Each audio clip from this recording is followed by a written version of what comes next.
I think for like us, like compared to Twisted, like Twisted usually does it to like salvage games, Yeah.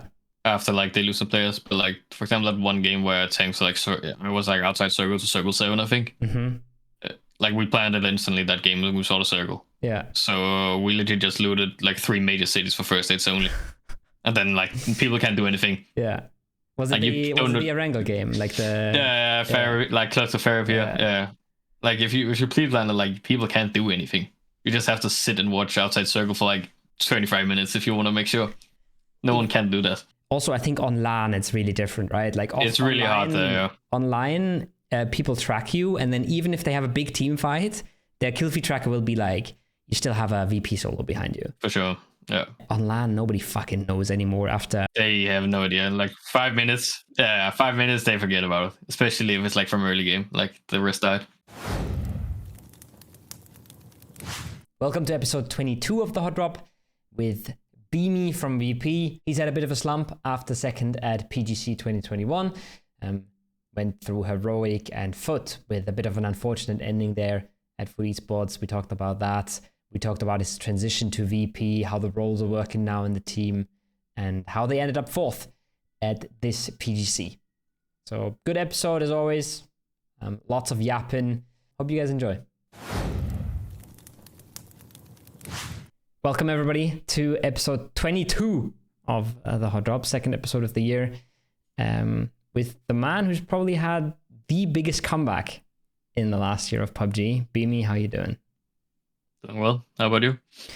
Good, chilling, waiting for this year to finally start. You know, the off season's been long enough. I feel like we'll talk about 100%. That. And we'll talk about that plenty. I think it's always interesting to see how teams handle the 2 to 3 months off season, depending on how you do. You guys made PGC, so it wasn't that bad, but teams who didn't make PGC, yes, you're basically sitting around for 3 months. That's not easy. But I want to start at the beginnings, okay? You've had a bit of a slump, I think it's fair to say, after a second at PGC 2021. Then you guys at Foot were sort of the team that always did well but didn't make the globals for a really long time. You made it to PGC in 2023. Didn't go that well, which is still better than not making it, but it doesn't really feel better than not making it. So that was pretty tough. And then we had the whole immediately kicked scenario, and now you're on VP, and you came back with an absolute bang. But that was sort of 2 years of like trying to get success again, right? Trying to get things done again. Can you tell me a little bit how that was for you? Because that's a long time in esports. Yeah, I mean, I think like after like 2021, we had the PGC that went really well, and then we decided to keep the roster going with the Heroic for 2022. But we kind of failed to like fix the issues we also had the year before, and we kind of just went downhill on the team, like both like how people were kind of treating each other, like it was not the best environment all the time. And we also, in general, like the worst part was just we disagreed a lot on how we want to play the game. Mm-hmm. So yeah, I mean, that year didn't go that well. Like we made it to some finals in the regionals, but we never really performed that well. Then we failed towards the end and didn't make PGC. Then after that, we kind of split up. And yeah, then like in 2023, me and T-Bun decided like to play together after Crixie got picked up by FaZe. Yeah. And we teamed up with Vard and 80. And I think overall, like throughout the year, like we did pretty well. I think we were like the second most consistent team, except for Twisted that year. Yeah. But as I said, yeah, like we got kind of known for like just always missing every single LAN event with like 1 or 2 slots. And yeah, I mean, we made it to PGC at least. And then PGC, we kind of got like a wake-up call with like what we needed to fix. Mm-hmm. And it kind of became like what we had to work on for 2024. Do you want to talk a little bit about that? Like what were the sort of lessons you learned at PGC? Because you always look good in Europe, right? You just didn't make globals because you need top 2 in Europe to make globals, right? So it's fucking hard. But then you didn't look good at PGC at all. Can you talk a I little mean, bit about that? I think most people who watch our play know that we were a full edge team. Like we did not do anything that required us to go towards middle, and we just took fights. Like we just Yeah. fought at one on the edge. Yeah. And even though I mean it worked fine in regionals, like when you get to PDC, you have all these Asian teams that does it's the same thing, just better. And we kind of failed to adapt. It was also T1's first year like IGLing, so for him like he had a big learning curve as well. Yeah. And like up to that, we also kind of failed like to proper like analyze our game like in scrims. We had a pretty bad setup for like that geo structure wise, Mm-hmm. which kind of punished us at PDC.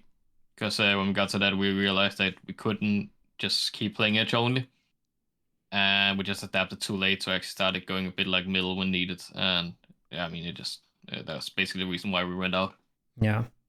It's when you're better than the lobby, then the old foot game plan just works, right? Like you find a team on the edge.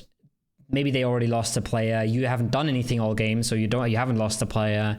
Maybe they make a mistake, you get an entry, and suddenly you have their space and you're chilling. But when these teams all get better and they all make less mistakes, it gets really, really tough. Yeah. Sure. Yeah, it's an interesting transition. And then you played one more event with Foot. Yeah. PC Spring. Yeah, it was like a 6th or something, right? Like it was another decent placement, but it was another missed global. So basically, that's a failure at that point, right? For some teams that would be an okay placement, but for you guys that was like, nah, that's not okay. Yeah.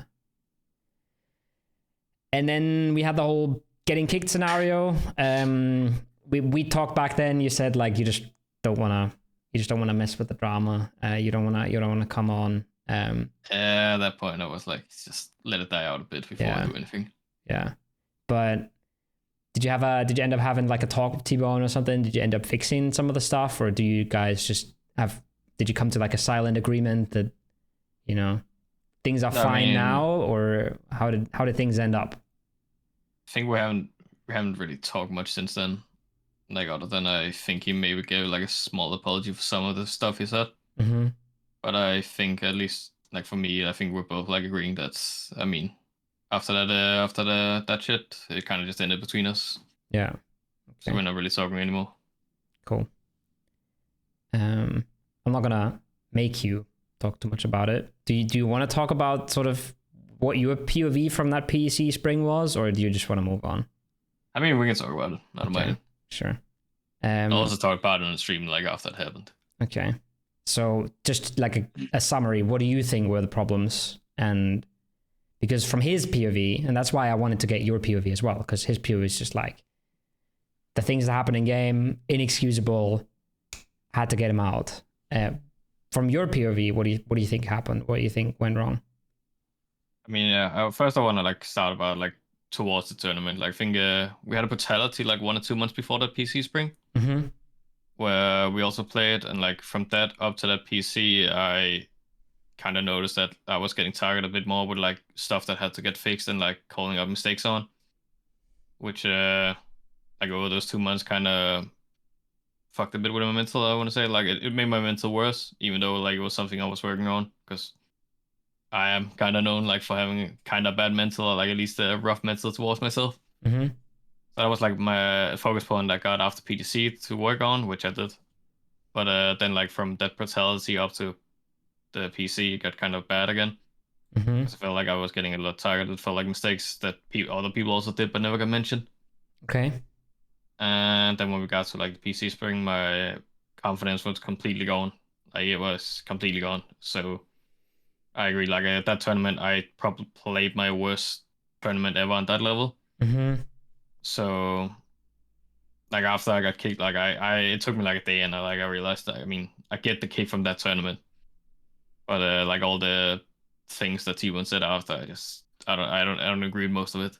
Yeah, because there was like mistakes from everyone. Like no one played perfectly at all that tournament. We all made so many mistakes.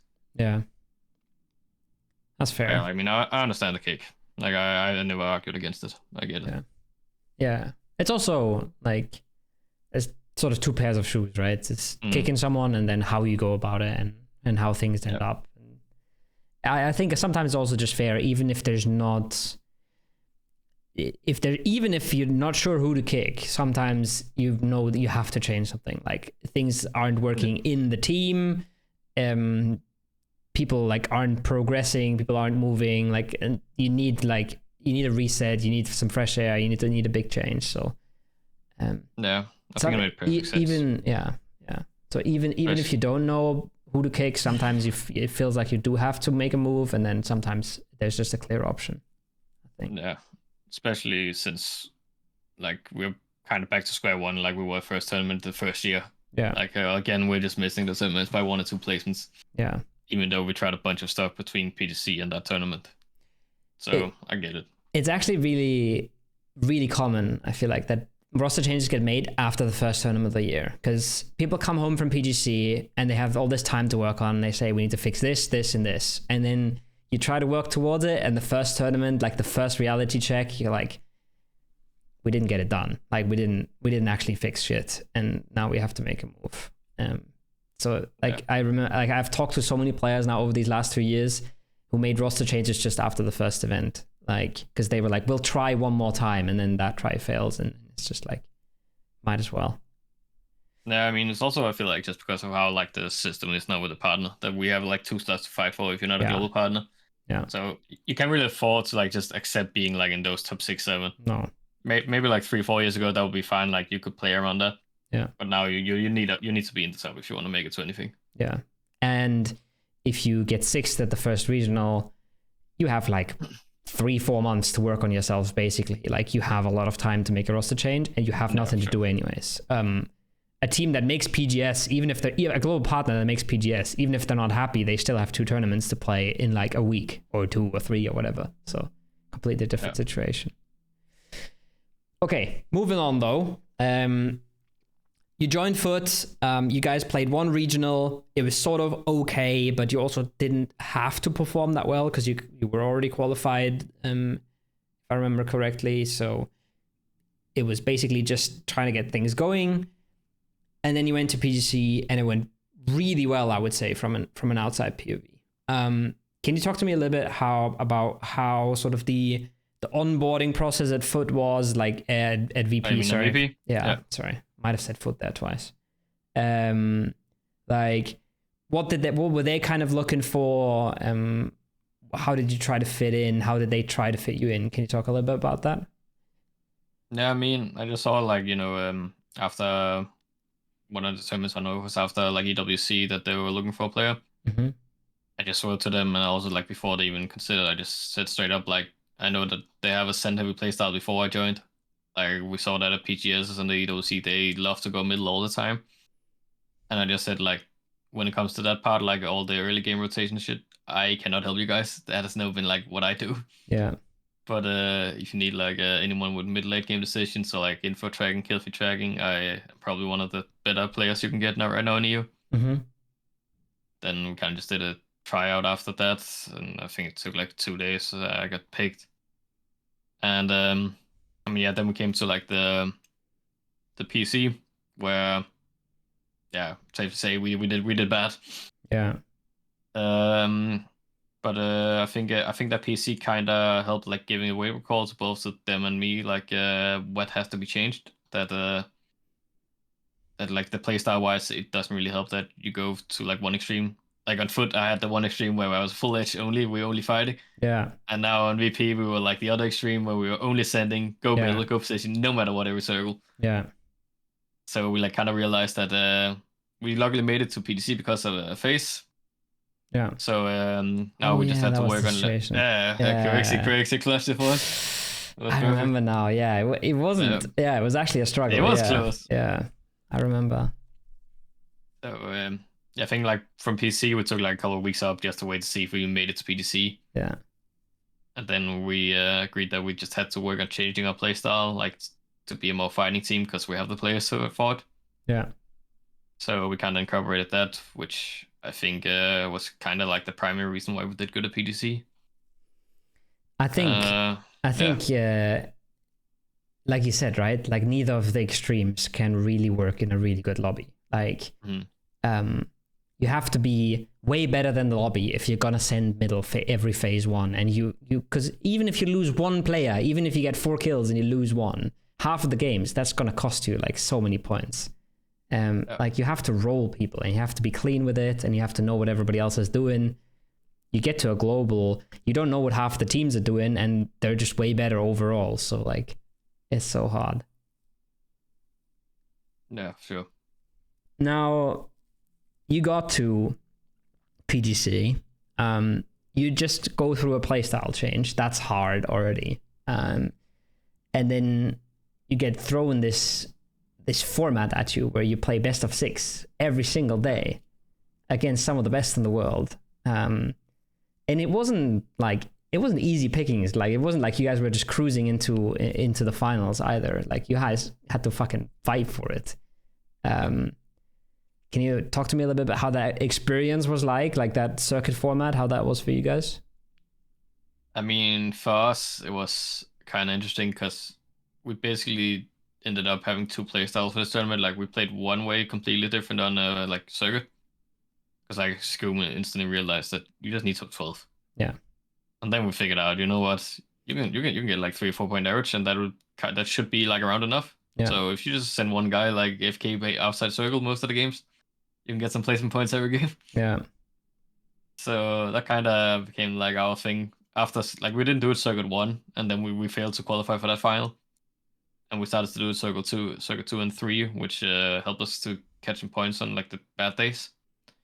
But it made us qualify for like the finals, and then we got enough points to qualify for the big finals because of that playstyle. Yeah. It was kind of weird though with that like format. Yeah. But like, I expected a lot more griefing to happen, you know, because like after 2 games you have like 2 or 3 teams at least that like already through. Yeah.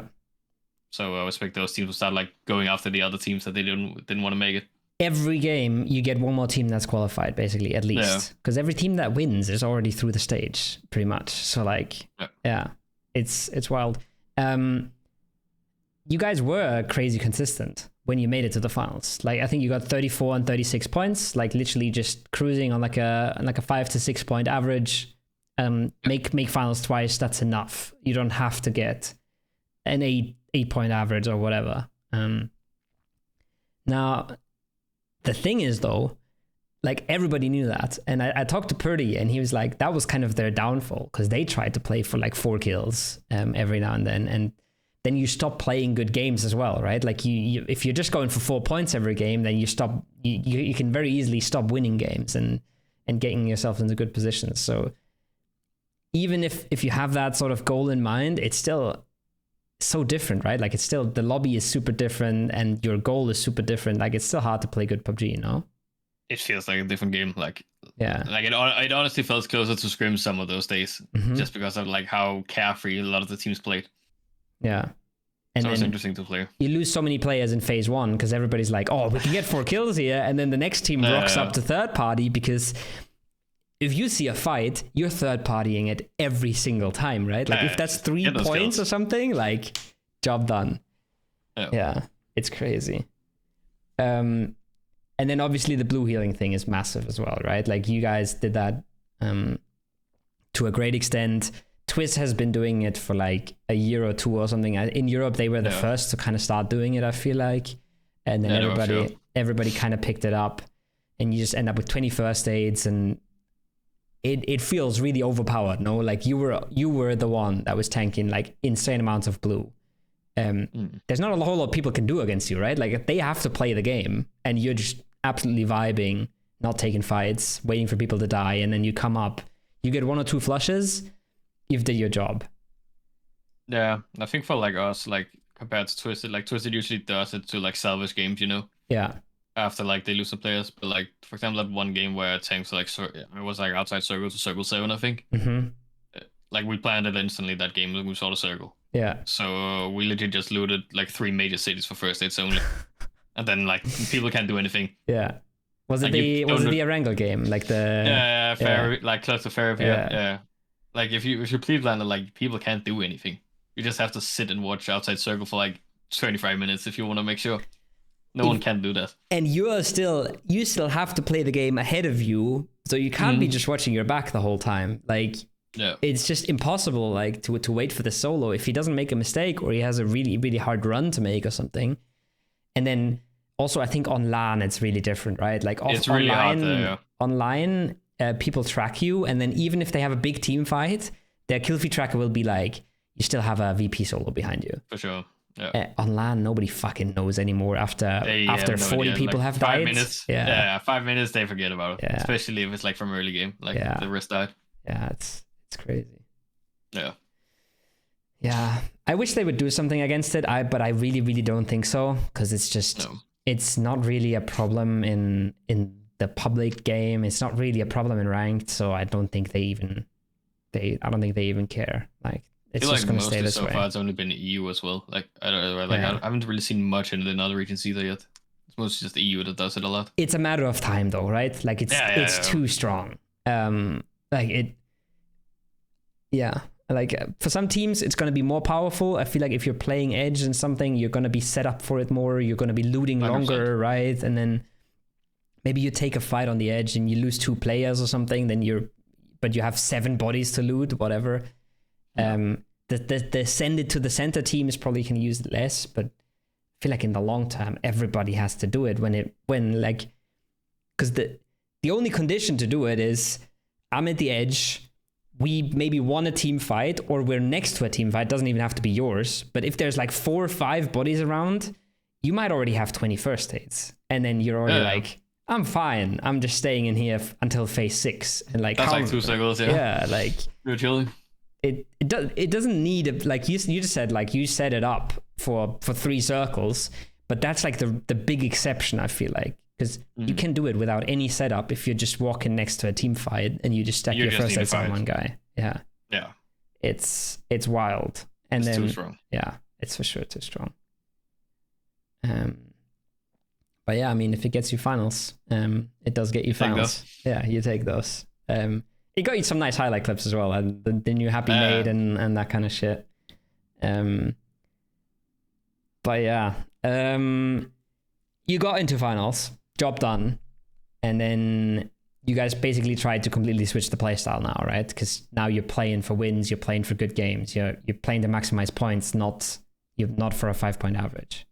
Yep. Yeah. How did the finals feel compared to the weekly state? Like maybe even the weekly finals, but generally, like even the weekly finals were a best of 6, right? So like, that must have been mega different from the finals. Yeah, I mean the weekly finals, it was still like so many carefree teams. For example, like whoever did good in the first like circuit final that got top 4, they're through now. They're already through. Yeah. I think T1, for example, they just ran around and like tried to grief for him after like the for the whole tournament basically. They did well in the first final and they were like, okay, we can do whatever. Yeah. And suddenly they were just a menace team to deal with because they didn't care. They just fought everyone. It's rough. It's crazy. You guys were super consistent in finals as well, though. Like you guys were always close to the top. I think you were like 4th to 3rd in the first 2 days. Did you come into the, like, how was the vibe coming into the last day? Was it like we play a good we play a good day today, like we can win the whole thing? Did you have some special, like, did you have some focus on something that you really wanted to do on the last day, like some things you guys wanted to fix, or was it just like keep doing what we're doing? If we do it well, we might win this PGC.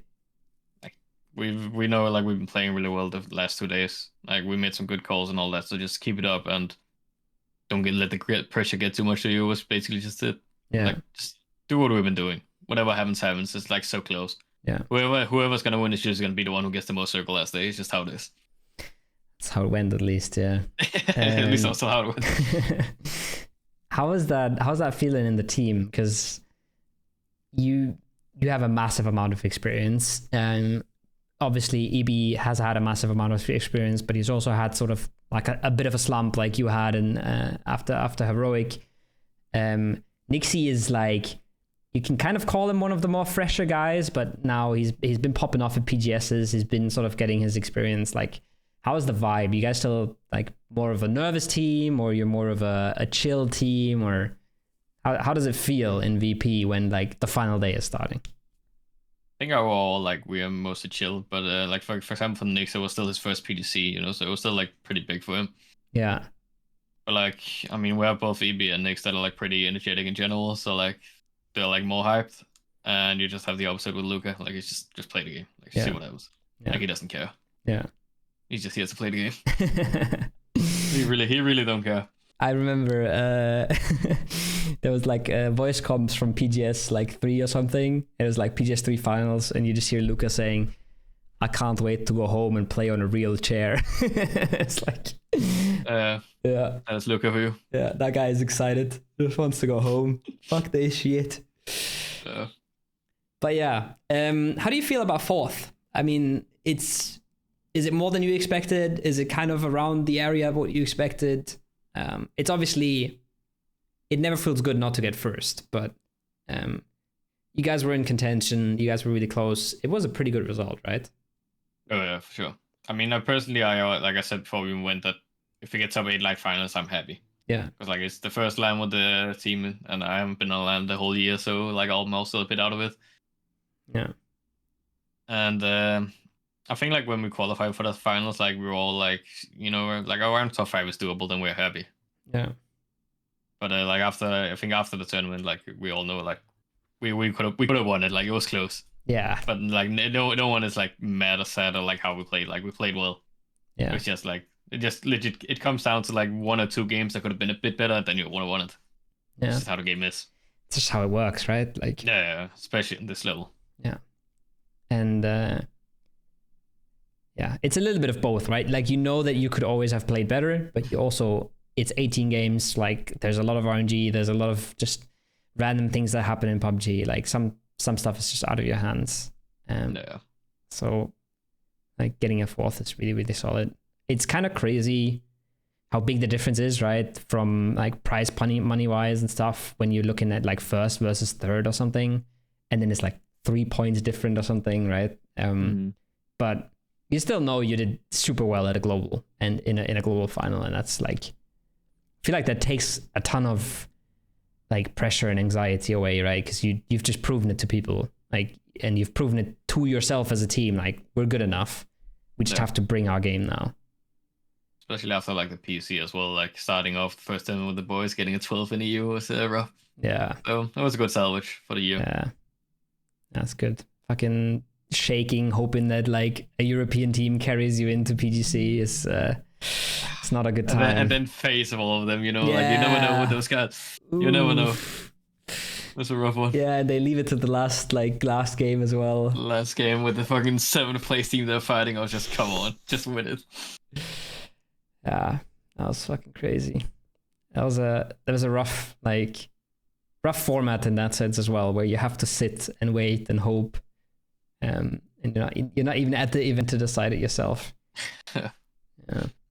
Now, you talked a little bit about Heroic, like how you had a good international, and then you kind of failed to fix the things you wanted to fix afterwards. And I think that's a thing that happens to a lot of teams. Like, if you do well, you don't really work as hard because it feels like things are going well, and it's easy to say like, oh, we play good PUBG, like we're a good team. What do you think are like the things that you feel you guys need to fix? Like, what are the things VP needs to work on for the next year? I think like after this PGC, we kind of found like a good middle ground for our playstyle. So I think we're like kind of like taking the focus away from that and just trying to work on like the most small things, like just how we talk to each other, like communicate in the games, and how we take fights, and just like all the small things. Just try to get like more clean gameplay going. That's been like our main focus for now. Fair. Do you guys put a lot of time into Rondo still, like figuring out the map, or you think you kind of have it down? I think like before I joined the team, those guys have already made like so many like notes and like maps and stuff on the map, so like they already got it figured out. That's fair. So we don't really have any like specific map and focus. It's just like how team play right now. That's like the most important. Yeah. You talk about team play. Can you tell me a little bit how sort of the roles work now? Because there's been a lot of controversy, like fans like wondering like who's IGLing now, because EB did a little bit. I think in the past, Nyx has also done a little bit. Luca is obviously an IGL coming from Entropic as well. Yeah. I assume you're kind of just hanging back doing kill feed, and then maybe late game you jump in. But who are like the most vocal? Who does like EB still does the major game plan, like the phase 1 and 2 things, or how does that work? I mean, right now the way we do it, which is also how we do the PTC, is like the early game is more focused for like both Nyx and EB. Mm-hmm. But like EB has the main IGL role, and then the later like we come into the game, usually like Lukruk takes over because like his late game making calling is probably the best in EU, I would say. Okay. And he also has a really good understanding on how every team like is playing and will play, kind of like from the info that both me and him has. Mm-hmm. So yeah, like early mid game is like Nyx and EB, and then Luca takes over, and I just support him Yeah. with like the info. You do a lot of kill feed as well, right? Yeah, so together with Luca. Yeah. Yeah. Nice. Okay. And do you try and sort of translate that into like in-game positions as well? Are you more like hanging back, holding the back, and doing like the simpler jobs, while like an EV or a Nyx are more like scouting into the circle, or do you just whoever's there at the moment gets ahead of the team? We don't really have it that strict, but like mostly it's just like EB and Nyx in the front. Mm-hmm. Then me and Luca are like chilling a bit more back, just keeping overview and stuff. Yeah. Which is also kind of like I think it was kind of like that at PTC as well most of the time. Makes it a little bit easier, right? Like optimally everybody does everything, but when the people scouting are the people making the decisions as well, like it kind of helps a little bit, I feel like sometimes. Especially watching kill feed as well. It's kind of hard if you also have to like perma scout everything in front. It's a bit too much at the same time. I think generally kill feed is like so rough. I don't know, like some people just have a talent for it. Like you're one of the players that always comes up. Fex is one of them that always gets mentioned. Like, because kill feed is fucking easy, but you have to play the game as well. And then it's like you're not just like sitting in a corner doing nothing. Like you're constantly like, you're looking around, you're holding the back, you're scouting shit as well, right? Like it's not like a lot of stuff. If you're sitting there looking at a wall doing kill feed, then it's not that hard. But you're playing the game as well, so it's actually like super rough. What are you thinking about the whole TPP thing? You're like, some people are a little scared that it's coming. Some people are sure that next year is just going to be full TPP. What do you think? Yeah, I'm kind of on the side that I also think next year is probably going to be full TPP because they seem like they want to force it. At least it seems like kind of like what they've done now, like with the scrim stuff and like the small tournament stuff they've set up for it. But I have a feeling that they're probably not going to do too much with that feedback anyway. I think like they already kind of said it. And I also saw like, was it today they announced like that they're doing the Unreal Engine 5 here at the end of this year? Oh, was that like announced? Yeah. Oh shit! I looked at like the most important parts of the patch notes, but I haven't seen that. There was something like that at the end of this year. They were like either going to introduce it or work on it at least. Okay, that's cool. Yeah, and probably like people expecting that with that big overhaul, that's probably when they're going to introduce TPP only. So like I'm hoping not. I'm hoping it's not happening, but I kind of think it seems likely. It seems likely. I've said for a while now that I feel like they could help the game a lot if they made ranked FPP and public's TPP, and just basically cut the queues in half. Because right now there is TPP ranked in Europe that no one plays, and there is, and there's like you could sort of separate the casual and the try-hard player base. But I think with them pushing TPP to esports, it seems like they probably just like they might just go full TPP on everything as well. I think they will, yeah. Because it's just when you have a battle royale and you have 17 different queues, like it's impossible. Like PUBG has a ton of players still, even in Europe, but it's so hard to fill up all the queues when you have so many. So I think they probably just want to consolidate. That it would probably make it much easier for them as well to work on the game, balance the game and everything if they only have one perspective and they don't have to always think about both. So it might just be the future. Yeah, I mean, if they only care, like, about the like overall business of the game, it makes more sense as well. Yeah. Like if like most of the people that loves FPP is like competitive and pro players, and like, I mean, those who play it, but it's like such a small like amount. Yeah. So it wouldn't be surprising if they just cared about the TPP part only and just made it that. I would love if they just came out with the stats and just said, Yeah. This is the amount of people that play FPP. This is the amount of people that play ranked. This is the amount of people that play TPP in these regions. Because I think there has never like been super official stats, at least not for a lot of years now. And I think like some regions probably still have a lot of FPP players, but those are the small regions anyways. Like Europe is tiny when you compare it to a Korea or even just Asia as a region is obviously super massive. Yeah. So it makes total sense that they're not balancing the game for us, basically, right? Like we're sitting here and we're complaining all the time, but it makes total sense that they're focusing on the core like user base. I just don't know what it's going to do to the esports, because I play these intense battle royale games and they're kind of really good for warm up, but they are TPP and it's just absolute dog shit. Like trying hard in TPP against people who are trying hard at TPP is just fucking terrible. Like, I don't know how, like, I don't know. I don't know if the esports can take it. I don't know how well it's going to go.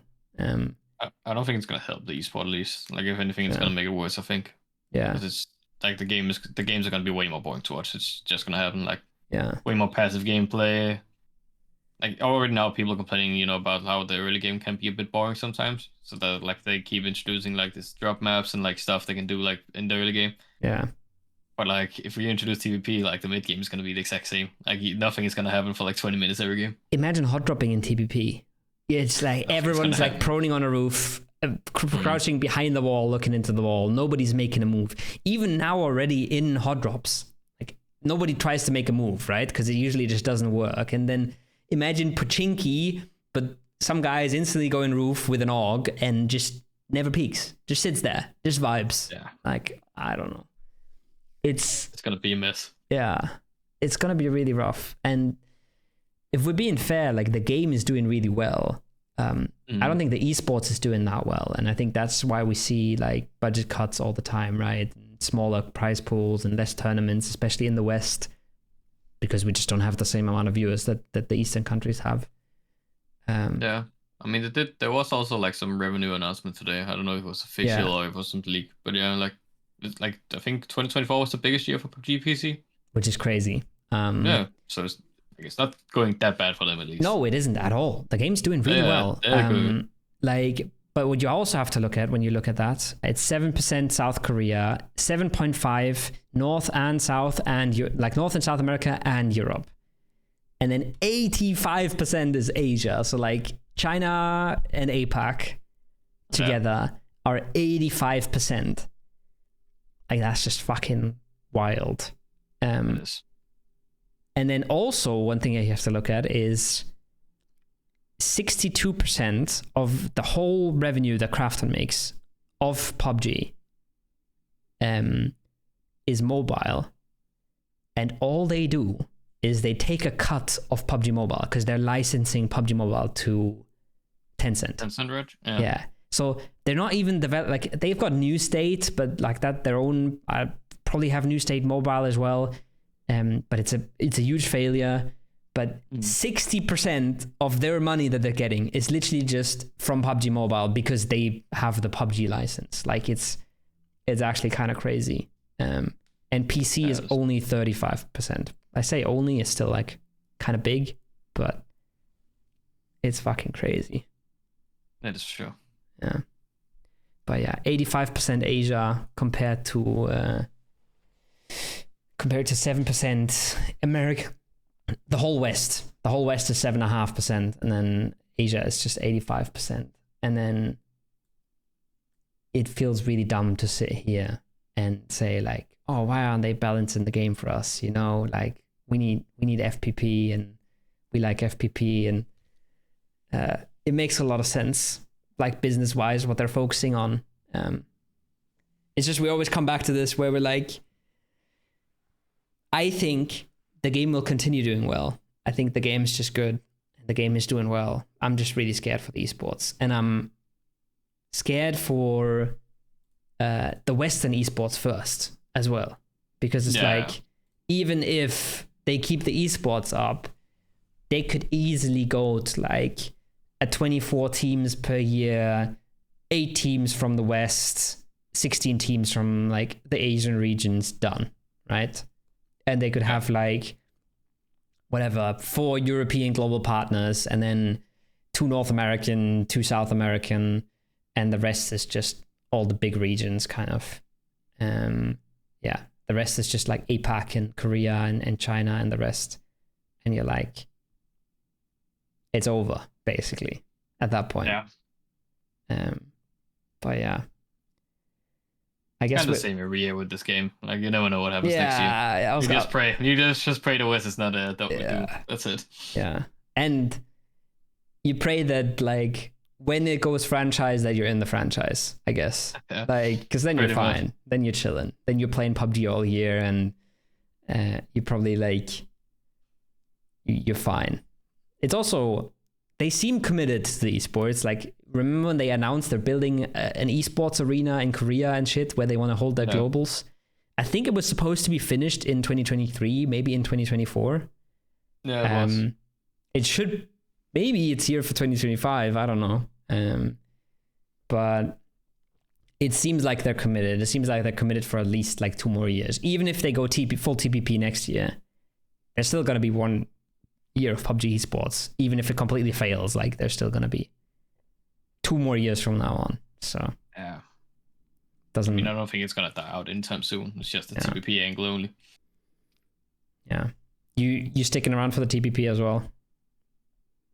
I'm probably gonna give it a try, but I mean, max a year, I think, honestly. Yeah, I'll probably go back to studying instead. Yeah, that's fair.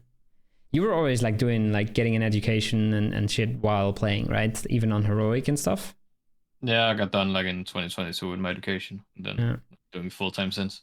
That's good. It's good to have a basis. Yeah. It's also like, especially if you're in that situation where like Foot was last year and stuff, where it's like you're doing well, but you're doing okay in Europe, and that really doesn't get you anywhere. Like, that, yes, you can live off it, but you're really not like making moves. You're really not getting anywhere, and then it's not sustainable unless you're like top like on the big teams. Yeah, or you learn Korean and you just move. Yeah, then you just move. Maybe that's just the future. Maybe that's just what we Could gotta honestly do. be the play. You know, fire up the Duolingo and just get on Gen G or some shit. Maybe that's the way. Might be the play for next year. Yeah, I don't know. It's funny because we have these conversations every year. Every year, January and February is like, holy shit, what's gonna happen? And then the tournament starts. We have a super stacked like summer. I mean, like I said it before, I think this summer is gonna be even crazier because the Nations Cup is so jammed in there. For sure. Like you're gonna have 4 or 5 months where if you are at every event, you're gonna have no break at all. Yeah, it's gonna be rough. It's starting to get rough. Yeah. Also, like if you're like, especially if you're like a global partner, like life's pretty easy. But then if you're really struggling as a team and you're really not finding your way and you're doing bad, but you're also going to every event, you have to go to every event. You're sitting in a hotel room in Bangkok for 4 weeks and you're playing 3 days of games or some shit, you know? It can really get taxing. It gets frustrating for sure. Yeah. Especially if you're like continually doing like mediocre. Yeah. And you have higher standards too. You're not just happy to be there. You're not like, you know, we last year at PGS, we were like, holy fuck, at least we made an event. Like, at least we're playing something. But then there's a FaZe clan sitting there who've played 17 events this year and they really want to get something going. They really want to perform at one of them. And then they're not making finals in the first one or whatever. And they're just like, holy fuck, like, what are we doing here? Or like, I think it was Falcons, for example. We were just like, okay, 10 days off in the middle of nowhere in Bangkok. No PCs. Like, what the fuck am I gonna do? You know? It's, they can be rough, sure. Yeah, for sure. You think Denmark gets a Nations Cup slot this year? What do you think are the chances? The only chance we get a slot is if they make a Scandinavia slot. I don't think Denmark is ever gonna get a slot again. I wonder if we had a small chance when we had Clip just because he was such a big profile in the scene. Yeah. But now we kind of only have Gustav as a big profile, so it's kind of rough. Yeah. I wonder if they would ever do that, like Scandinavia. or because then they could do like the Baltics as well, and like Yeah. Luka and People Nix could arguing go with and UK, stuff. you know. Yeah, People arguing that UK is the same thing. yeah. I mean, true. It's, So you could always hope. ooh, yeah, I never thought You about it always that hope. way. Yeah, because they always had Justy, right? But he was like, isn't he like Irish or Scottish or some He's shit? Irish. Yeah, I think he's Irish. Yeah, true. Never thought about it that way. Because Keely was always like getting scammed as well because he's Austrian, and it's like it's literally the only Austrian player that exists. Like, yeah, GG. Yeah, so Unlucky, just never get a slot. It's just unlucky. Guess it's the same for like many countries, but yeah, like Serbia and Croatia, for example, would also be like a nice thing to put together. Yeah, like put them together and they can actually get a pretty good team. Yeah. And then you have EB, who's just like, yeah, He just unlucky, bro. never happening. Unlucky. Never going, never playing for my how big country. you are. Yeah. Truly unfortunate. Fucking Kowo got to play for his country and I didn't. Yeah, GG. Life's weird sometimes. Yeah. I mean, to be honest, it's probably not even that bad for you guys. Because if Denmark isn't going, Scandinavia isn't going, like you're going to be at least at home for that time. And you'll be able to practice or take a vacation or do a little bit of both. While most of the other teams are just like half their players are gone, half their players are sitting at home doing nothing. Yeah. It's probably not so bad. Yeah, it is rough when you have like multiple teammates going and you're not. Yeah. Because you legit got nothing to do other than if you really want, you can mix scrims, but like you got like nothing team oriented going on. It's just rough. Mixed scrims are cool, but if you've been playing the game for fucking 8 years, like you don't have to mix scrim to improve, you know, like it's just using your time, I guess. It is just for like time waste, basically. Yeah. Just to not try to have some fun. Just to not do nothing. Yeah, it's interesting. Yeah. Cool. I also saw that I think Asia was playing the circuit format now, or APAC. They're playing the circuit format in their regional series. Interesting. So that's scary because that is scary because that was not fun. Yeah, and if APAC's doing it, like there's a good chance Europe's doing it. But then at least you're in Europe, right? Like at least the lobbies aren't that good. At least it's not that hard to get into finals, right? But it's just like start off with a couple of bad games and you're not gonna have fun for the rest of the day. Yeah, and it's like, I always thought as well that the like group stage or upper bracket, group stage, winners bracket, lowest bracket, or winners bracket, lowest bracket, thought those kind of formats were really nice for the new teams because you make a group stage and you're playing at least 12 games in the group stage and at least 12 games in the lower bracket against the best teams in the region, and you can actually learn so much and improve. But if you're playing a circuit format, like that might just get cut in half, or maybe if you're really unlucky, you're playing one circuit or something, right? Like, and then you play the best of 6, and then you're waiting 3 or 4 months until the next regional. So, I don't know how that's gonna go for like the smaller teams. It's gonna be rough, at least if you haven't played like any group stages together. Like it's gonna be a completely different experience compared to what you've done already. Yeah. What's your advice for like good teams that aren't making all the finals? Maybe they're doing bad in regional finals. Like they're sort of on the cutoff, you know. They're not a Foot Esports getting 5th every time, but they're kind of on that cutoff. What do you like? What would you do if you were there? Probably like revise like your play style if there's anything you can improve on that. Because I feel like for a lot of teams, if people just balance their play style a bit more, like they would improve. Because like some of the like decent teams, for example, they're like very center oriented and they just always try to get middle even when it's not necessary. But I think like just at least like take a look at your play style, maybe take a look at like people's roles on the teams if someone fits a bit better in like other roles and stuff like that. Like it can make a huge change on a team just moving around on that. Like even if you don't think, just try it out, you know. You have scrims for that. Yeah.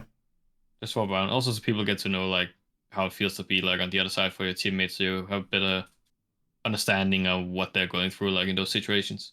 And how like you can help them with that stuff, because you're only now realizing what's actually hard about it and stuff. Yeah, I think sure. that's a really cool thing as well. It's we never really got to do it on Ascend because we had such a super clear structure, like hard IGL, 2 fraggers, usually one sort of a little bit co-IGL, and it wasn't like neither of the fraggers had any interest of IGLing, and it wouldn't have really worked that well either way. No. So we never really got to do that much.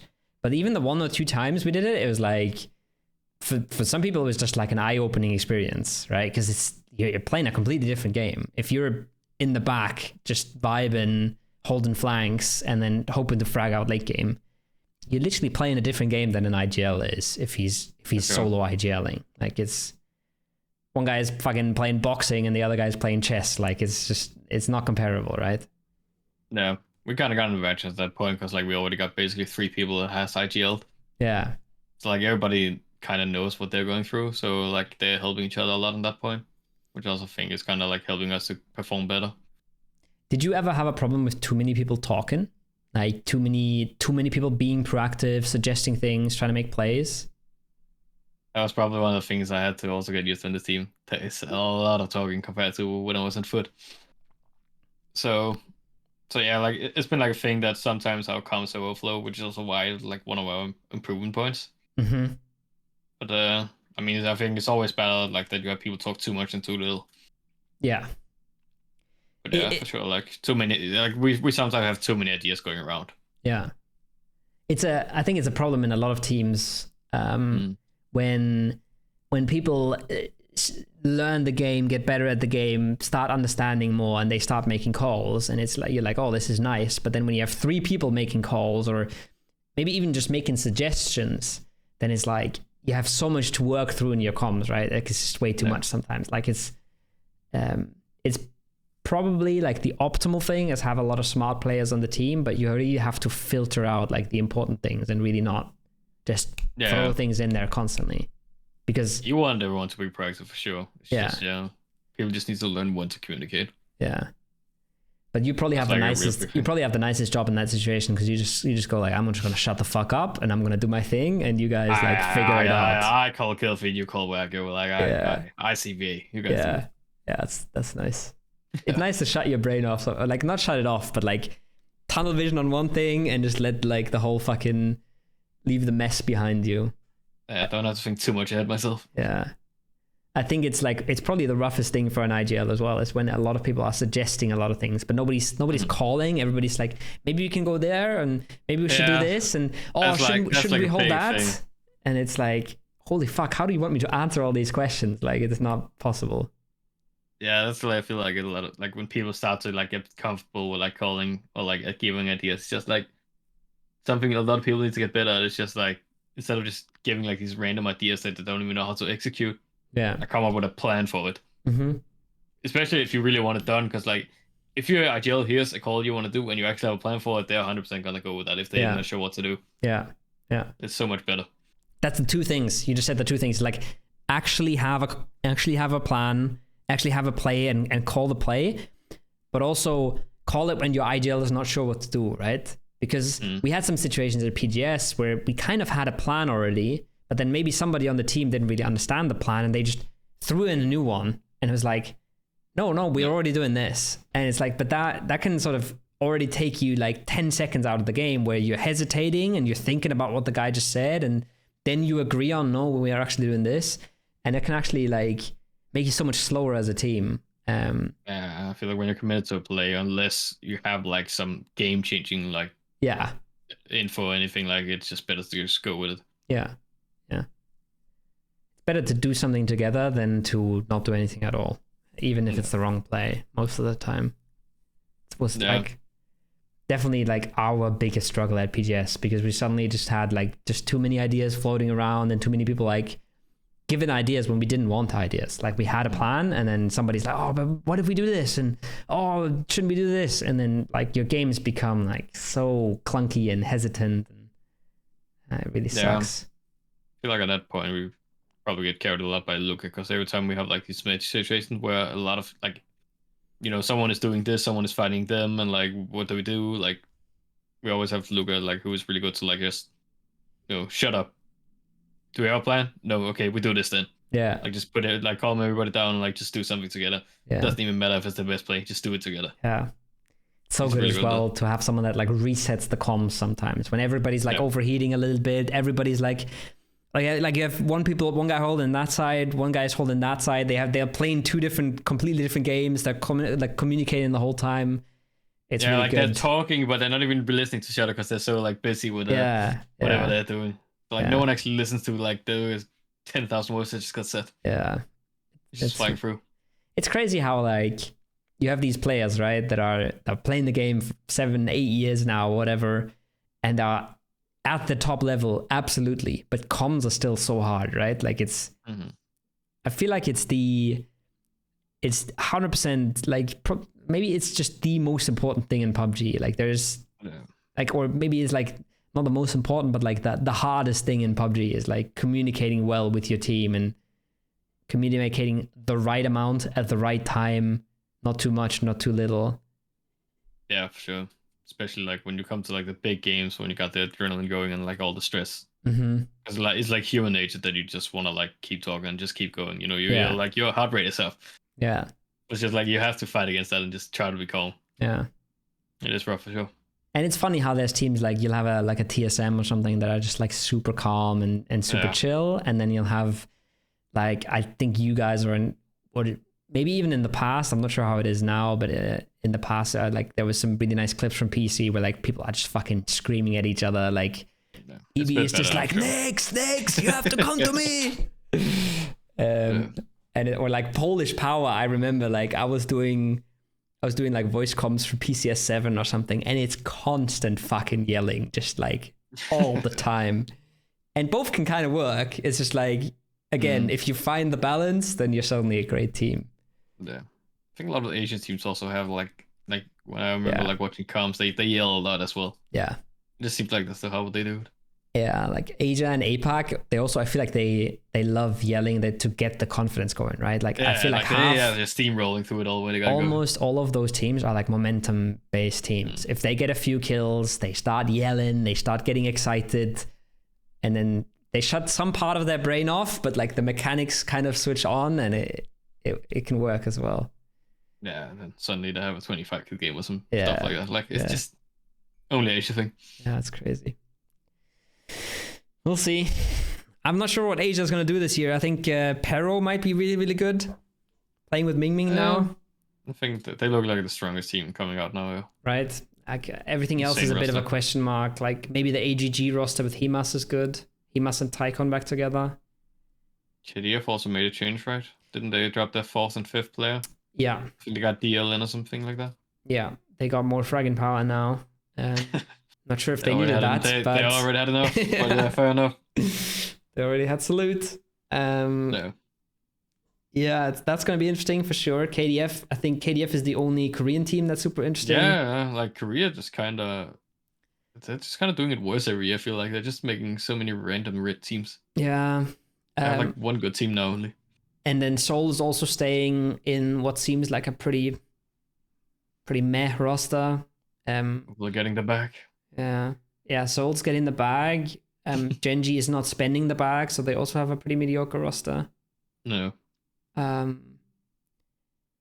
China, I honestly never know what to expect. Like Pero, I think should be good now, but who knows? Yeah, I think Para is like the only team I feel like that's kind of locked.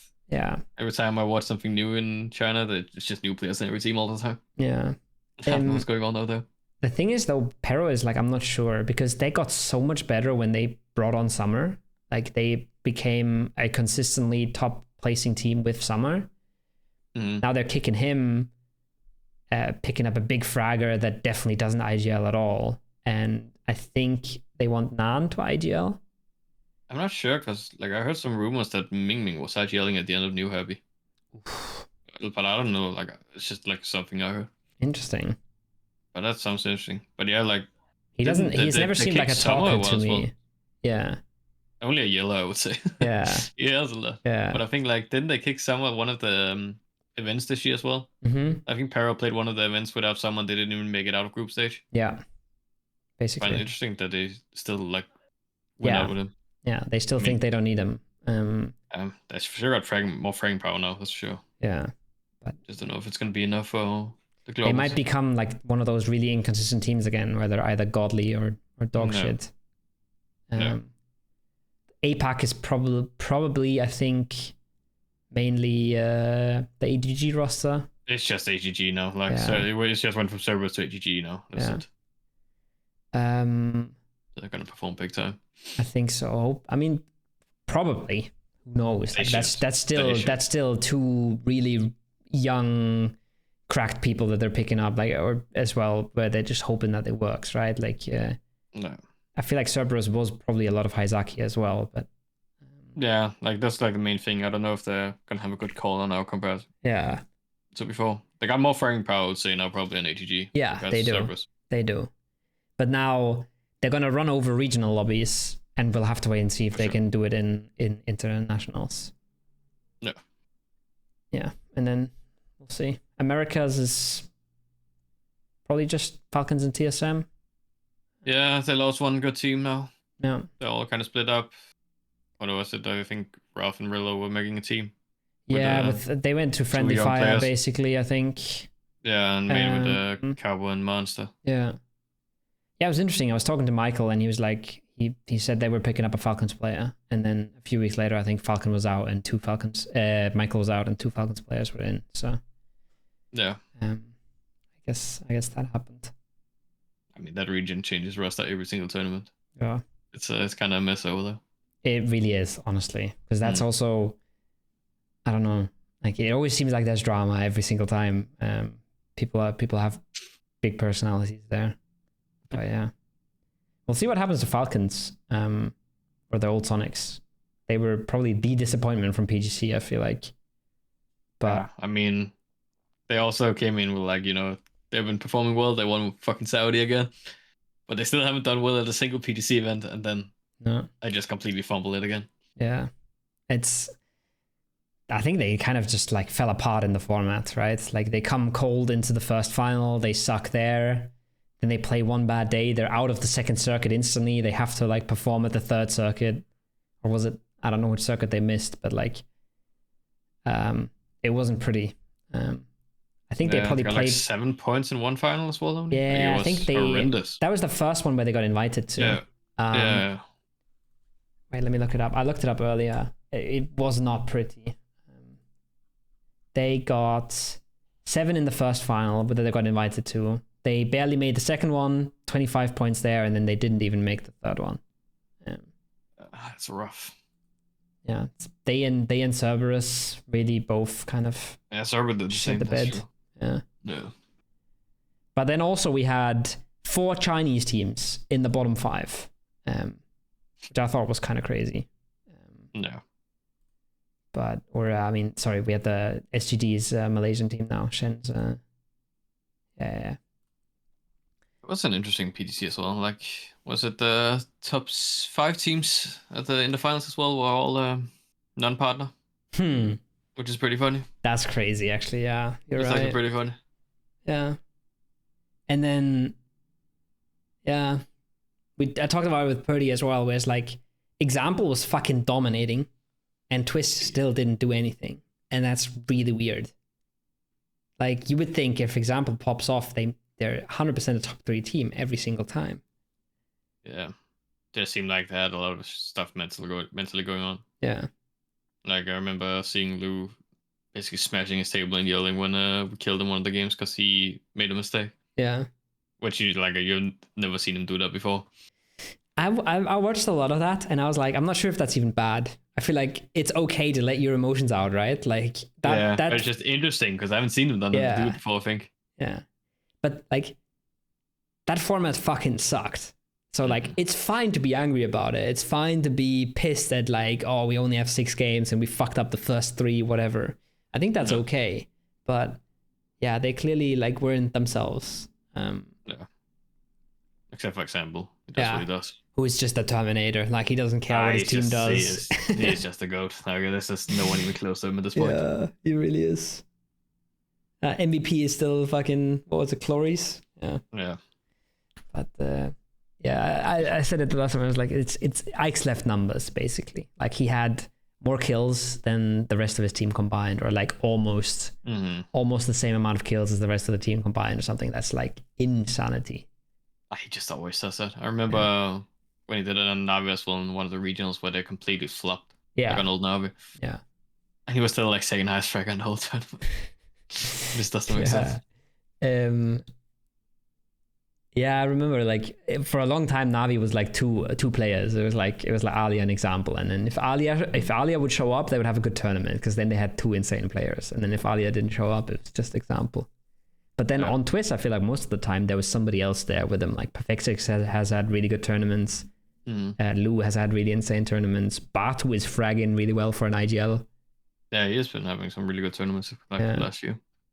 Just not the most important one. But yeah. The one that was supposed to win. Yeah, I said it when they won like 3 PGSs in a row. I was like, I'll see if they can like meet the final, like if they can beat the final boss, which is the PGC format. And it's the only thing they miss now. Yeah, it's rough. It feels fucking bad. Feels bad for them. Go again, one more year. Try and win it this year, because next year's TPP. Yeah, you gotta lock it in before it's gone. They're probably gonna find a way to dominate TPP as well anyway. Yeah, true. He's probably already preparing.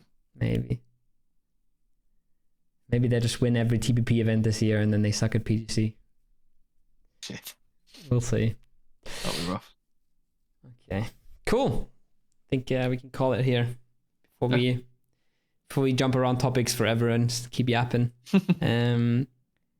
Yeah, thanks for coming on. It was fun as always. Thanks for having me. And good luck in the first regional, hopefully in a few weeks. Hopefully, yeah. Thank you. That was episode 22 of the Hot Drop. Hope you guys enjoyed. If you did, make sure you're subbed to the channel. Make sure you like the video. That helps me out a ton. And if you want to support the podcast, you can do so for free by using my credit code. Link will be in the description. And yeah, I'll see you guys in the next episode.